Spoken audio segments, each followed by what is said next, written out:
Hola a todos, en este video vamos a hablar de los ídolos de la Matrix. Ustedes saben que los medios de comunicación nos presentan a ciertos personajes como en la cúspide de determinadas virtudes, de determinados logros, como el empresario más creativo, la mujer más caritativa, el tipo con la mayor cantidad de paz y amor del universo y diversas situaciones así. Entonces me pareció bueno tratar de hablar un poco de esto. ¿Qué hay realmente detrás de estas personas que nos presentan los medios de comunicación como los grandes portadores de virtudes?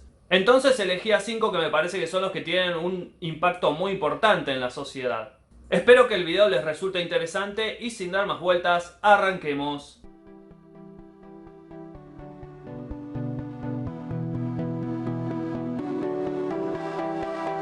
Steve Jobs. Cuando hablan de Steve Jobs como el profeta de la era digital, no puedo dejar de pensar en una especie de Jesús bailarín.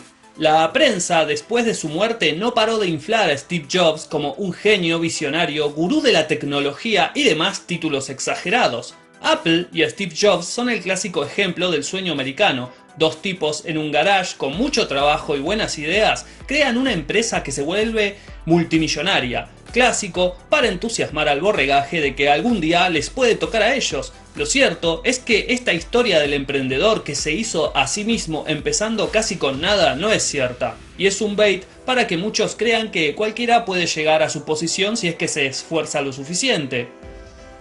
Lo que no cuentan en esa historia son los cientos de miles de dólares de inversión con la que arrancaron la empresa, algo que no cualquiera tiene, la experiencia en empresas grandes de Jobs y Wozniak y los convenientes contactos que tenían con el mundo empresarial acumulados por moverse en ese ambiente. Según cuentan, el icónico garage donde trabajaba Wozniak apenas lo usaron 2 veces durante la creación de Apple. Por otra parte, detrás de la imagen exitosa de Jobs como empresario, existió una vida llena de cosas negras y como 30 galletas. Jobs, según testimonios de su entorno, fue una persona narcisista, necesitada de fama y dinero, que no tenía escrúpulos a la hora de pensar en sus intereses personales. Un ejemplo de esto es cuando Atari le encarga un trabajo a Jobs, que él le propone realizarlo a su mejor amigo y socio Wozniak, prometiéndole la mitad del pago que recibieran. Mientras que Wozniak cargó con todo el trabajo, recibió $350, mientras que Steve Jobs se quedó con el resto de los $5.000 de pago. Un cagador puro y duro. Para colmo, el gordito era su mejor amigo, o sea, imagínense cómo era la mentalidad del tipo.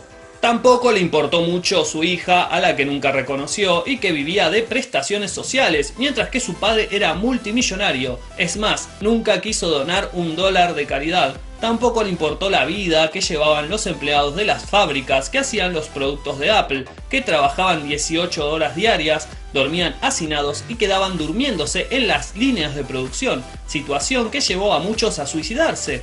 Digamos que trabajando así no queda mucho tiempo para pensar diferente, cuac.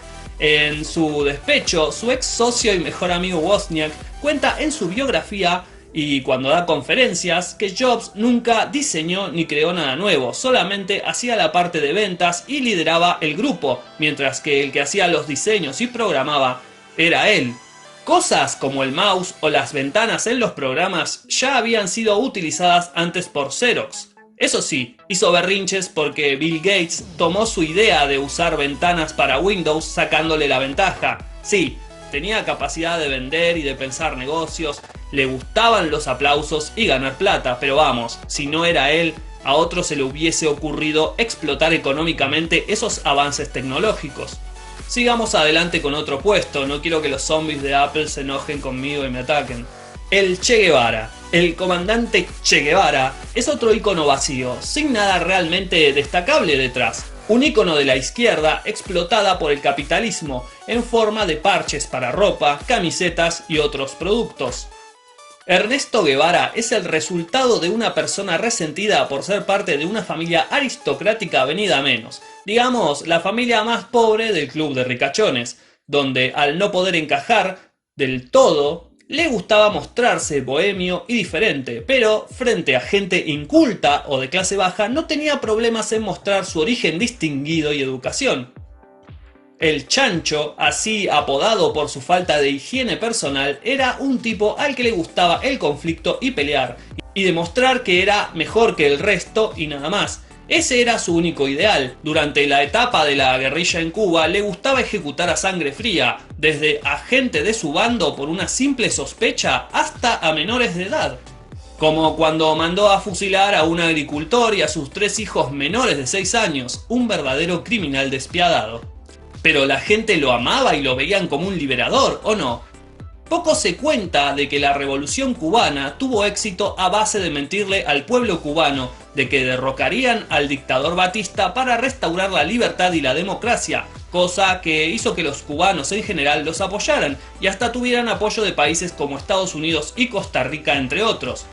Una vez en el poder, al Che le otorgan el campo de prisioneros llamado La Cabaña, donde disfrutaba ejecutar prisioneros sin juicio previo, o hacían parodias de juicios donde el veredicto casi siempre era morir fusilado por ser disidente o por caerle mal al Che. La verdad es que a los únicos que mató fue a prisioneros, porque en el campo de batalla nunca hizo nada importante. Es curioso ver cómo muchos movimientos de izquierda lo tengan como referente cuando el tipo era racista, decía que los indígenas olían peor que la bosta de vaca y hasta encerró a los homosexuales en campos de concentración para obligarlos a hacer trabajos forzados y así corregirlos. Para ellos era como un campo de reeducación. Cuentan que en el campo de concentración de Guanacavives había un cartel que ponía lo siguiente: el trabajo los hará hombres. Todo un progre open mind. El Dalai Lama y el Tíbet de los lamas. ¿Quién no ha oído hablar del Tíbet y del Dalai Lama?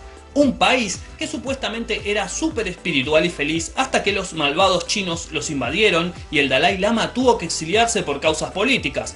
Películas de Hollywood, menciones en series populares, siempre mostrando esa imagen de la cuestión. Ahora vamos a datos históricos. ¿Es tan así como lo cuentan? Bueno, antes de la llegada de los chinos en Tíbet, la esperanza de vida era de 35 años. Había 2 clases sociales, los que mandaban y los siervos. Los que mandaban eran los lamas, la aristocracia, los funcionarios del lama, y los de abajo, los siervos, que se dedicaban a sembrar, criar ganado y pagar impuestos a los lamas para que ellos puedan hacer om todo el día y tener la panza llena. Peor que los siervos estaban los esclavos. En el espiritual Tíbet lamaísta podías comprar y vender esclavos en Lhasa, la capital del país. Las mujeres eran tratadas como mierda y no tenían derecho a nada. Entre los terratenientes pobres, una mujer tenía que ser la esposa de varios hermanos, algo conocido como poliandría.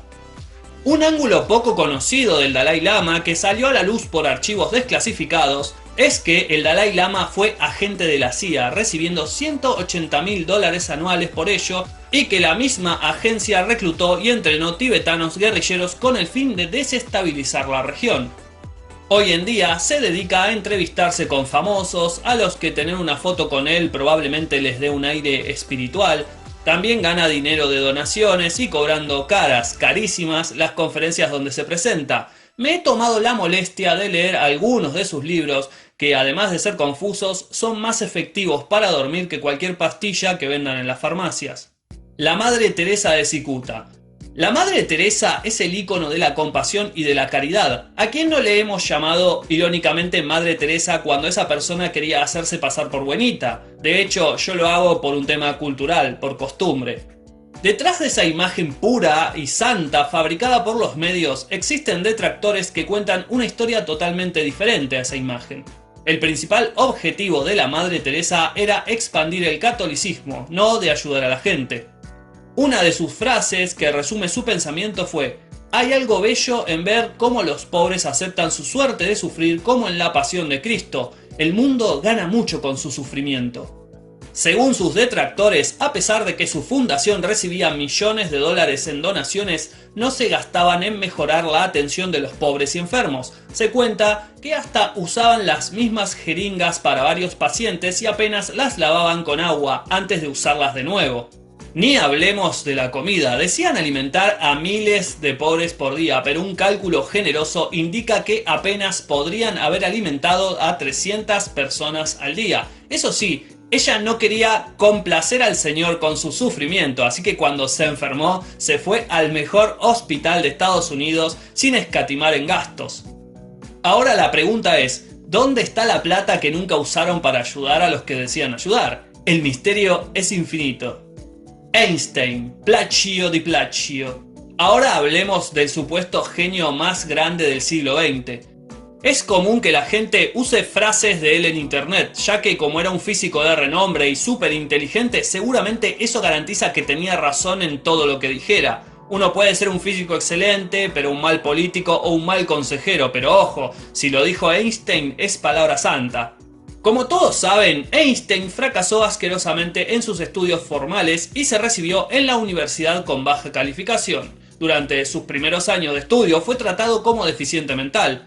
Son conocidos sus escándalos familiares, como que dejó en adopción a su primera hija Lieser por tener síndrome de Down, que engañaba a sus mujeres y además engañaba con otras amantes a sus amantes oficiales. Parecía un conejo y no dudaba en golpearlas. Ahí tienen las femibolches que buscan eliminar al machismo. Bueno, ahí tienen un nuevo objetivo, chiques. Pero ese no es el punto en el que nos vamos a concentrar, sino en sus contribuciones a la física teórica, que no fueron tan trascendentales como se suele decir. Le gustaba publicar trabajos en los que no citaba las fuentes de quienes habían hecho investigaciones previas y se adjudicaba todo el mérito. Hay que tener en cuenta que en esos años las publicaciones y las noticias no se movían con la facilidad con la que se difunden ahora, donde internet puede acercarte todo con un clic. Algunos fans de Einstein cuentan que luego de varios años él sí citó sus fuentes, pero qué importa, ya para el vulgo tenía la fama y hasta hoy la mayoría no entiende nada de física elemental, menos van a entender de física relativista. Veamos algunos plagios, bueno, digámosles adaptaciones, ideas anteriores escritas de otra forma o con una nueva perspectiva. Teoría general de la relatividad, presentada antes que él por Poincaré, un verdadero genio, autor de 30 libros y 500 tratados de filosofía, y en el caso de la relatividad especial a Lorentz, quien, en su honor, la base matemática de su teoría se conoce como las transformaciones de Lorentz. Al parecer, la famosa E igual a mc al cuadrado tampoco fue una invención de Einstein. Esta fórmula explica la energía liberada por una cantidad de masa. Esta fórmula fue propuesta por un matemático llamado Olinto de Preto, algunos años antes que Einstein, y él la tomó sin dar referencias de la autoría de la misma. Al final no todo es lo que parece en el mundo, y lamentablemente Einstein tampoco parece que era tan genial como nos suelen decir.